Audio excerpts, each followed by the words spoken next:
Professeur Laurent Fermont, ce que vous nous avez expliqué et démontré est absolument remarquable.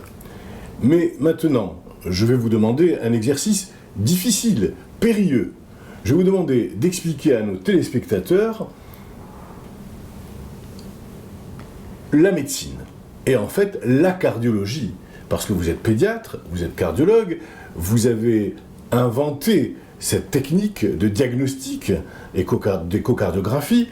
Mais quelles sont les grandes pathologies, les grandes maladies qui sont, que vous avez trouvées, que vous avez retrouvées et qu'aujourd'hui nous pouvons, grâce à vos techniques, guérir, ou en tout cas diagnostiquer? J'allais dire, c'est très simple.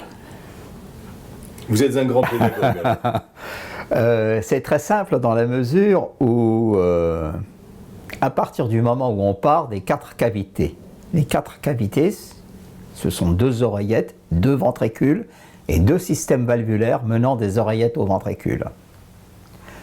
On demande aux échographistes de regarder s'il y a les 4 cavités de la façon la plus appropriée possible.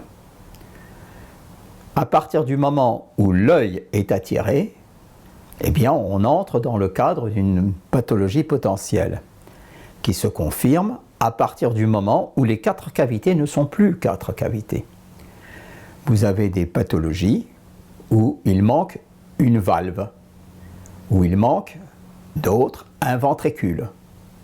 Et ce sont des pathologies, ainsi que nous le reverrons sur des exemples en annexe, ce sont des pathologies qui sont visibles. À partir de ce moment où on ne voit plus un ventricule, si c'est le ventricule gauche qu'on ne voit pas, on est dans le cadre d'une pathologie très grave et très fréquente, relativement fréquente, qui est l'hypoplasie du cœur gauche. Même chose du côté droit, hypoplasie du cœur droit. Même chose du côté valvulaire, canal atrioventriculaire. Et toutes ces anomalies peuvent être associées à d'autres éléments comme des anomalies chromosomiques. Donc à partir d'un système simple de regarder 4 cavités et que les échographies sont maintenant dans l'œil, on peut détecter toutes les pathologies intracardiaques architecturales du cœur. Au niveau des artères, même chose. Nous demandons aux échographistes de vérifier qu'il y a bien 2 artères et que les 2 artères sont en disposition croisée.